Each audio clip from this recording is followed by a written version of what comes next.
News for nation देख रहे हैं आप। मैं हूं रश्मि श्रीवास्तव आपके साथ। विधायक रीतलाल यादव को पटना के बेउर जेल से भागलपुर के सेंट्रल जेल शिफ्ट किया गया।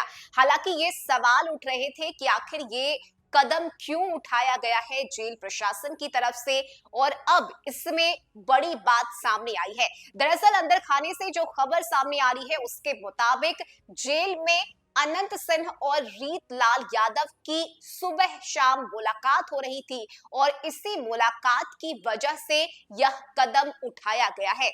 जानकारी क्या कुछ है ये हम आपको एक एक कर बताएंगे, लेकिन फिलहाल पटना के बेउर जेल की अगर हम बात करें तो देखिए, पूर्व विधायक है अनंत सिंह जो पहले से बेउर जेल में बंद हैं, और दूसरी तरफ रीतलाल यादव ने जब सरेंडर किया उसके बाद रीतलाल यादव को भी बेउर जेल शिफ्ट किया गया। लेकिन इसके बाद दोनों की ही मुलाकात होने लगी, यानी कि अनंत सिंह और रीतलाल यादव एक दूसरे से सुबह शाम मुलाकात कर रहे थे, जिसके बाद ये कदम प्रशासन ने उठाया है और रीतलाल यादव को भागलपुर के सेंट्रल जेल में शिफ्ट किया गया है। जेल सूत्रों के अनुसार आपस में दोनों बात करते हुए लंबा वक्त साथ गुजारते थे। दरअसल दोनों का वार्ड एक ही था और इसकी वजह थी कि अनंत सिंह विधायक रहे हैं, जबकि रीतलाल यादव वर्तमान में दानापुर से आरजेडी के विधायक है।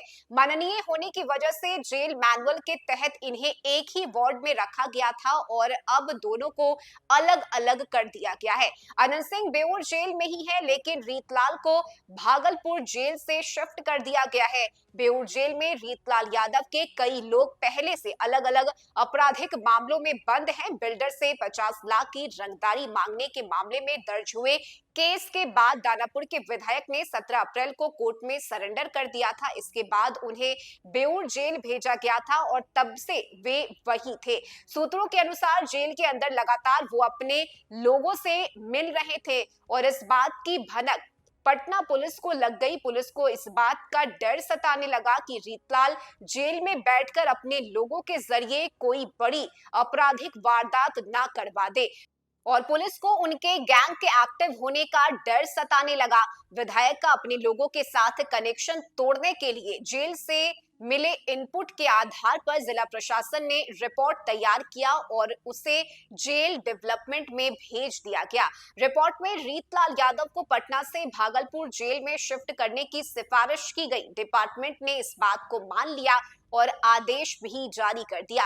हालांकि जेल प्रशासन ने आधिकारिक तौर पर इसके पीछे प्रशासनिक वजह बताई है। ऐसे में अब सवाल उठता है कि दानापुर के विधायक को भागलपुर जेल ही क्यों भेजा गया है। दरअसल देखिए, पटना से भागलपुर की दूरी करीब 247 किलोमीटर है। ट्रेन से करीब 5 घंटे और रोड से 6 घंटे से अधिक का समय लगता है, और ऐसे में भागलपुर जेल में रहने की वजह से वे डेली अपने करीबियों से नहीं मिल पाएंगे, जेल के अंदर अपने गुर्गों से भी नहीं मिल पाएंगे, और जब कोई कनेक्शन नहीं होगा तो जेल के अंदर किसी तरह के आपराधिक वारदात को वे अंजाम नहीं पहुंचा पाएंगे। बार के घर से बरामद AK-47 के केस में जब अनंत सिंह को बेउर जेल में रखा गया था तो उस दौरान उन्हें भी प्रशासनिक कारण बताते हुए कुछ महीनों के लिए भागलपुर जेल में शिफ्ट कर दिया गया था। और ऐसे में रीतलाल यादव ने 17 अप्रैल 2025 को दानापुर कोर्ट में सरेंडर किया, जिसके बाद उन्हें 14 दिन की न्यायिक हिरासत में बेउर जेल भेजा गया था। विधायक पर बिल्डर से 50 लाख की रंगदारी मांगने का आरोप और धमकी देने का आरोप है। हालांकि बता दें कि अनंत सिंह मोकामा शूटआउट के बाद 24 जनवरी से पटना के बेउर जेल में ही बंद है, और ऐसे में जहां एक तरफ रीतलाल यादव और अनंत सिंह दोनों एक साथ जेल में ज्यादा वक्त साथ बिता रहे थे। रीतलाल यादव की अगर हम बात करें तो जेल प्रशासन के अनुसार रीतलाल यादव के कई ऐसे करीबी हैं जो पहले से ही बेउर जेल में बंद हैं, और यही वजह है कि लगातार सभी के बीच की नजदीकियां बढ़ रही थी, और इसी नजदीकी से परेशान होकर, डर कर ये कदम उठाया गया है। और फिलहाल रीतलाल यादव को भागलपुर की सेंट्रल जेल में शिफ्ट कर दिया गया है। इस खबर में अभी के लिए बस इतना ही। न्यूज फॉर नेशन पर खबरों का सिलसिला जारी रहेगा। नमस्कार।